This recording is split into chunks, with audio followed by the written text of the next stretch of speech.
All right, so moving on to number 2. Again, we're looking at the market practice for chocolate. Number 2, the cocoa bean crop is partially destroyed. Ceteris paribus.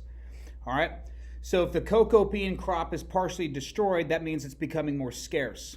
And we have a more scarce resources, the company, the firm, has to allocate a greater percentage of its revenue to acquiring that resource. In this case, the cocoa bean. Now, their revenue is ceteris paribus. Their revenue is unchanged. So therefore, they have to allocate a greater percentage of revenue to cocoa beans. They have less revenue to allocate to the other factors of production, and therefore overall output will fall as supply declines from S to S1. Now, what are the implications of this? The implications of this decrease in supply is that chocolate is becoming more scarce, and therefore prices will rise from P to P1. Because of the increase in the price of chocolate, the quantity demanded will fall from Q to Q1. That's number 2. Number 3. Number 3. Again, looking at the market for chocolate. Here we have the market clearing price, and here we have equilibrium quantity. Again, we're looking at number 3 now.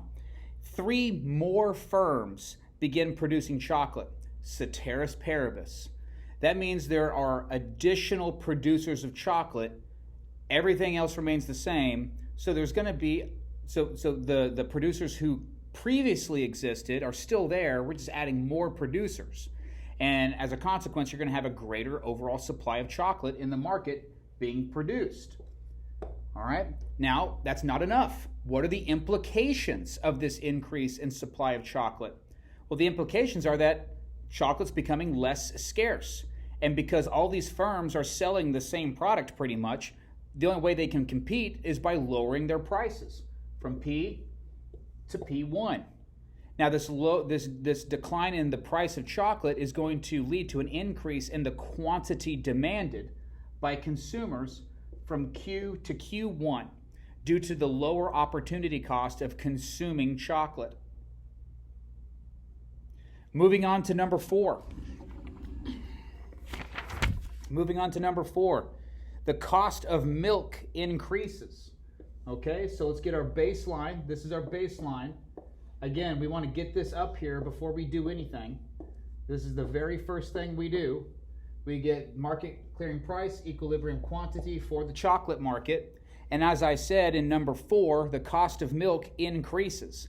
Well, the increase in the cost of milk is kind of the same thing as the destruction of the cocoa beans that we saw in number 2.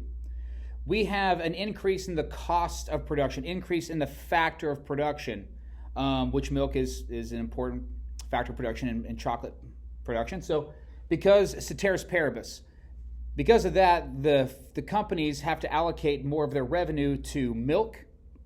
Therefore, they have less revenue left over to allocate to other factors of production. Therefore, overall production will fall from S to S1. Again, this is not enough. We need to see the implications of diminished output of chocolate, and that diminished output will lead to increased scarcity of chocolate, which then has upward pressure on prices. And as prices rise, consumers who are willing and able to buy chocolate won't be able to afford as much chocolate. And so the quantity demanded will fall from Q to Q1. Number 5.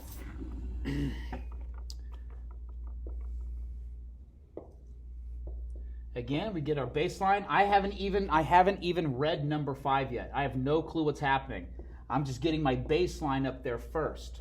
Now that my baseline is up there with market clearing price and equilibrium quantity, I'm ready to see what's happening in this market scenario. Number 5 reads, gas prices are decreasing.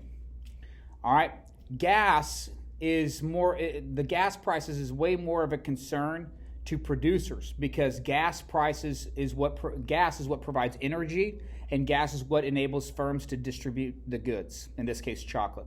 So if gas prices fall, then the energy costs of the companies fall and distribution costs of the companies fall, ceteris paribus.